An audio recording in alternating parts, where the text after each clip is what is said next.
Hi everybody, Merry Christmas, Happy Holidays. Remember back in July or June or May when I put that challenge video out and I said, hey, if any of my videos hit 10 million views, 5 million likes, that I would do a SpongeBob review? Yeah, it ain't happening. I never thought my videos would ever get that many views, so I'm perfectly content with not doing that. But, that being said, I am still content in giving you a very, very nice, and I do want to say very nice, sort of gift for the holidays. And this has been a massive pain to get done for you, but hey, the effort's worth it in my part. So anyway, what am I talking about this time? Well, believe it or not, it's Christmas Day. No shit, Sherlock, right? That's right. But I decided that I want to talk about one of my all-time favorite Christmas movies. And no, I'm not talking about Die Hard. Yes, it is actually a Christmas movie. It takes place on Christmas. Therefore, it is by default a Christmas movie. I mean, it's pretty much like, Home Alone 3. It technically takes place around Christmas, so it's a Christmas movie. It doesn't have to take place directly on Christmas Day, but this movie does. Well, more of the night before into the next day. And of course, what am I talking about? Well, I'm talking about one of my all-time favorite movies, based off of a really interesting book by an author known as Sir Charles Dickens. That's right. I'm talking about A Christmas Carol. So sit back, relax, and join me as we celebrate the holidays in a unique way, where I talk about one of my all-time favorite holiday movies, A Christmas Carol.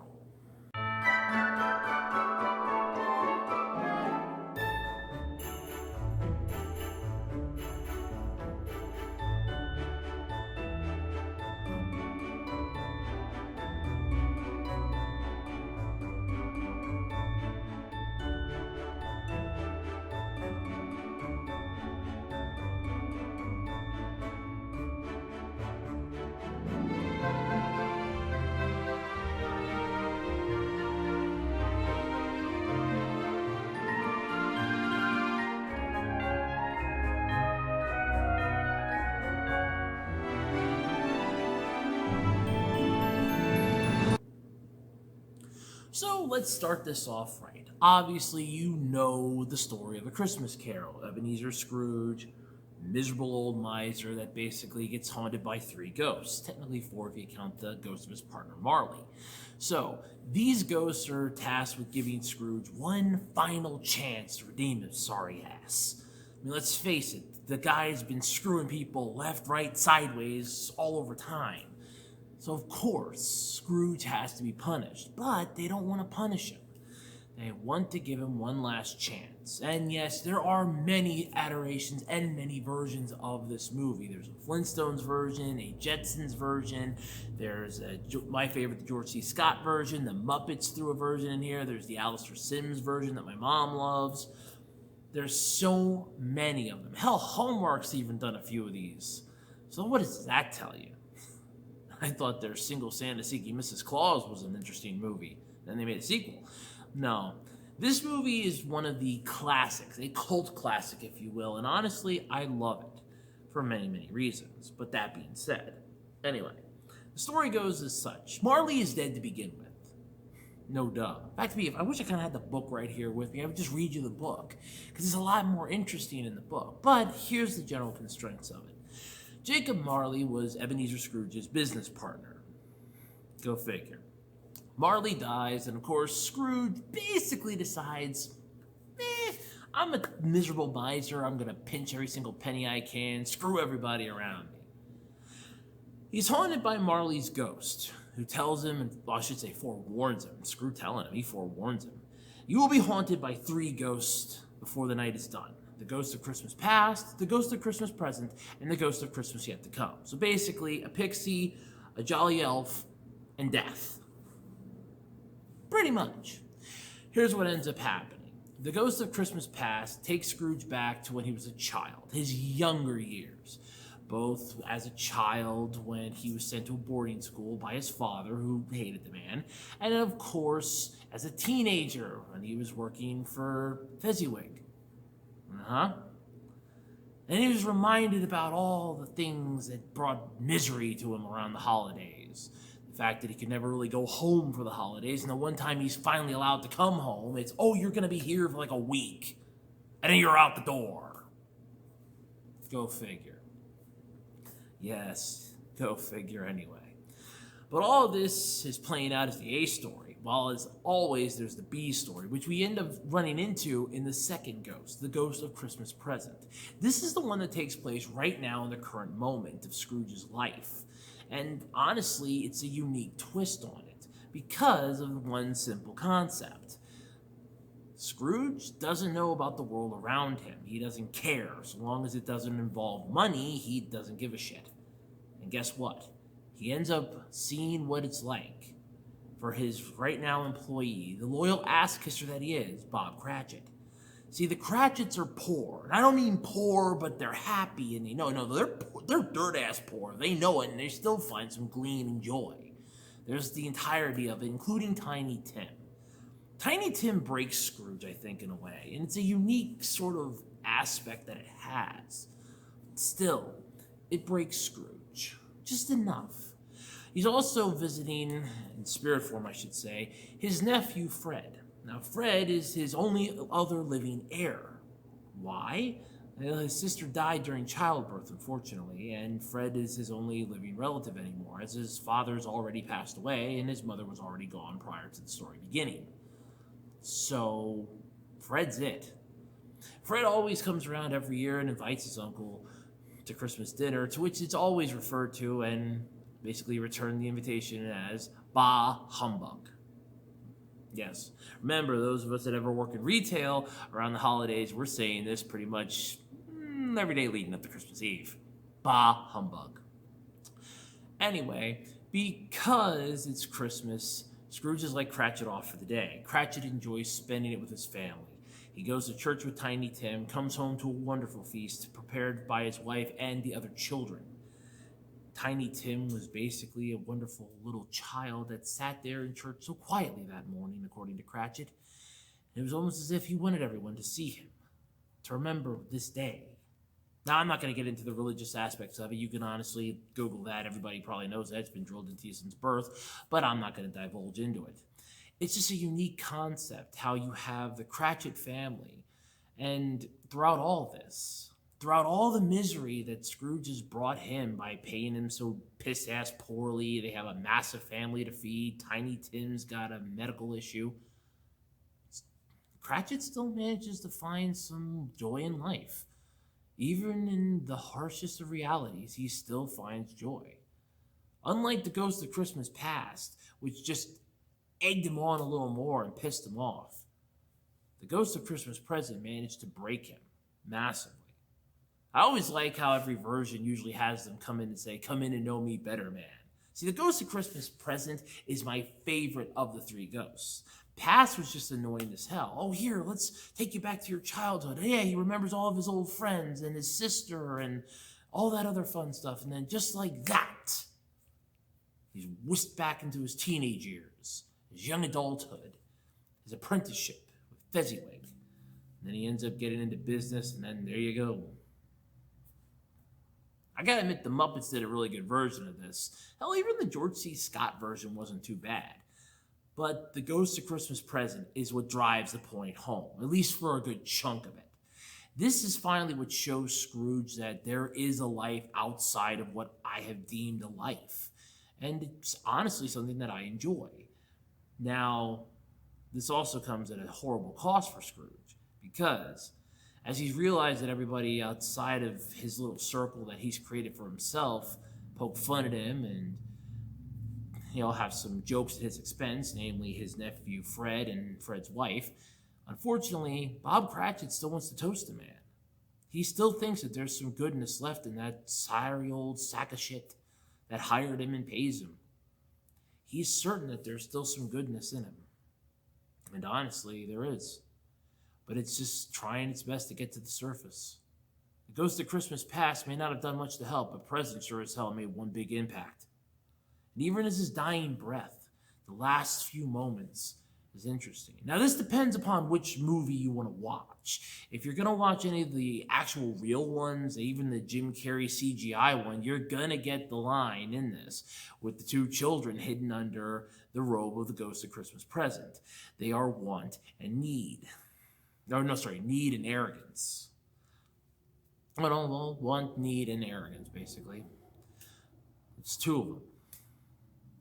One male, one female. The ghost tells them they're everyone's children. They're not just mine. They're all mankind's. Beware them both, but beware the boy more, for ignorance will be mankind's downfall. Only Charles Dickens realized how right he would be so many years later.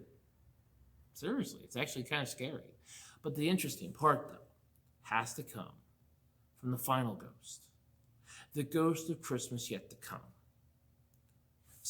Literal incarnation of death. Just no scythe, no horse-drawn chariot of flaming skull-like creatures.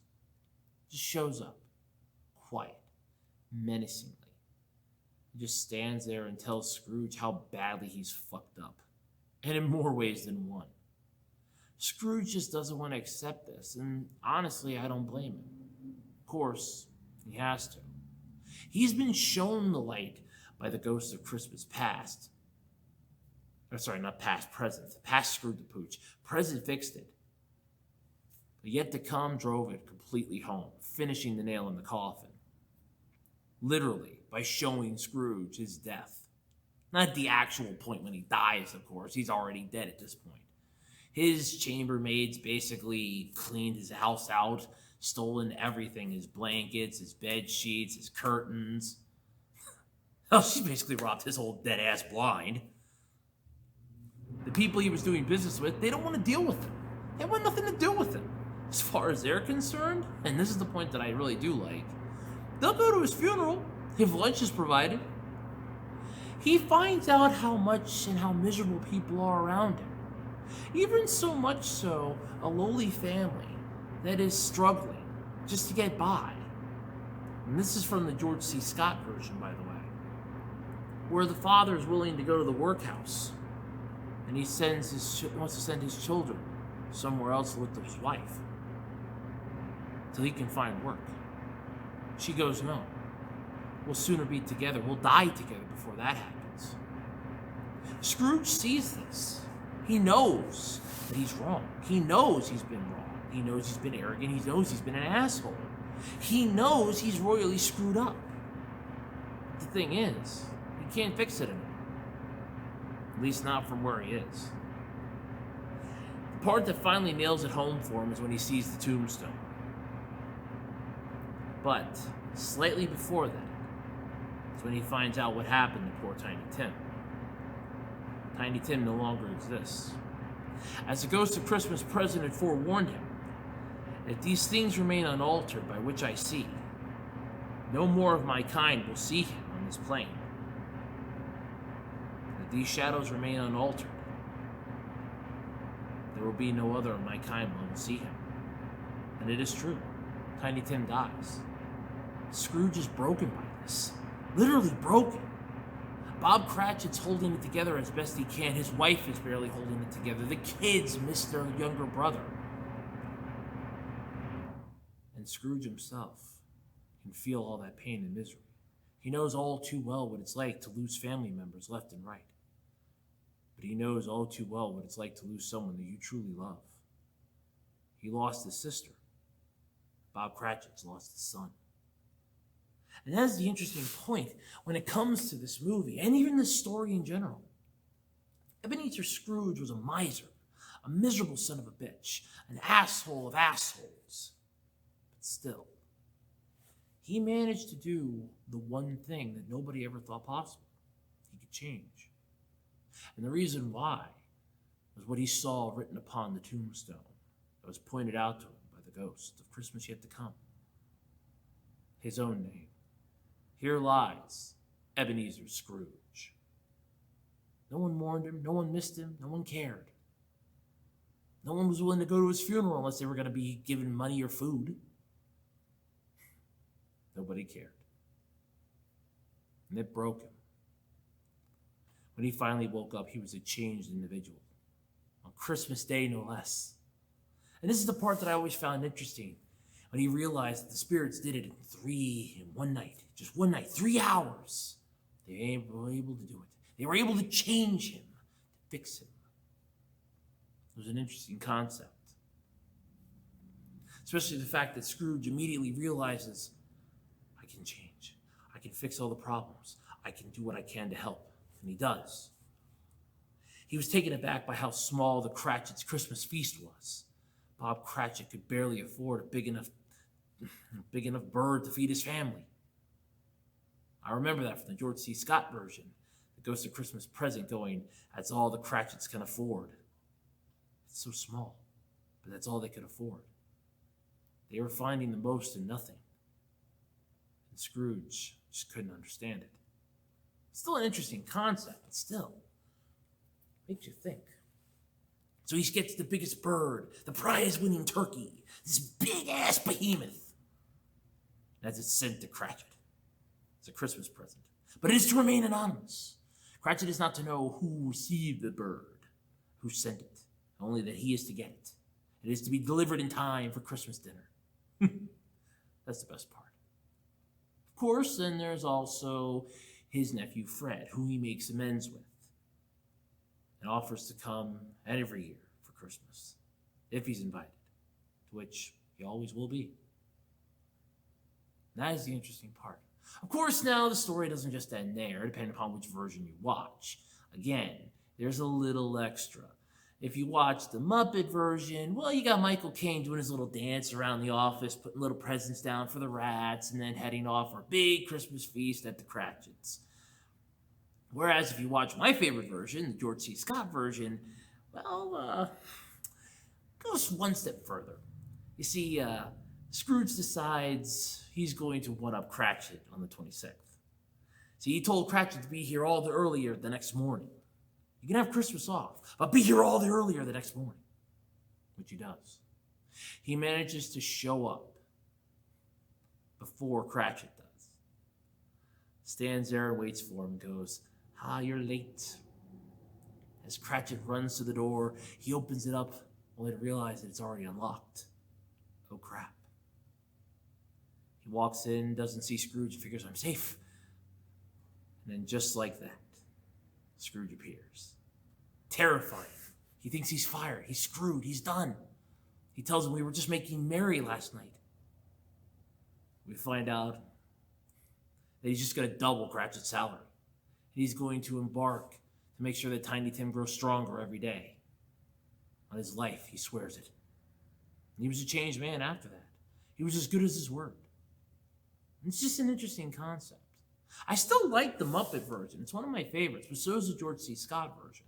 I like the fact that you have Marley, Jacob Marley, who comes there to warn Scrooge. This is going to be your fate. You need to change.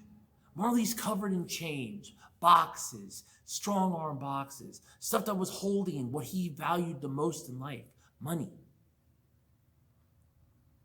And what's his punishment for it? They're wrapped around him. They're sucking his soul. The very essence of which he has is no more. And that is because he has no choice. Because he has made this for himself. But Scrooge still has a chance. And he wants to embark to help his friend. If at all possible, to avoid a fate similar to his. He does so. In more ways than one. Of course, the Ghost of Christmas Past, like I said, screws the pooch on this in every single one. The Muppet version, the George C. Scott version, every single one that I have seen, even in the stories, the Ghost of Christmas Past just screws the pooch royally. Present manages to fix things and shows Scrooge there is life outside of this. You do not even know anything about Bob Cratchit other than he's your employee. You think he's elaborate and rich on what you pay him, but you don't realize that he stretches it so thin it isn't funny. And then there's the Ghost of Christmas Yet to Come. That nails the point home for Scrooge. You've screwed up. You're a failure. And you've lost it all. If you ever get a chance to watch A Christmas Carol, or if you've already watched one, let me know in the comment section below what your favorite one was. The Muppets, the George C. Scott, Alistair Sims. Did you like the Kelsey Grammer one? Maybe you liked one of the cartoon ones like the Flintstones or the Jetsons. Let me know. But for me, I'm always going to love the George C. Scott version. I'm always going to love the Muppet version. Because this is a story that no matter how old it is, no matter how many centuries pass since it was originally created, will always hold true. Because, in some way, we're all Ebenezer Scrooge. We just don't realize it yet. Happy holidays, everybody. And until next time, I'm Andrew Rhodes. Bye-bye.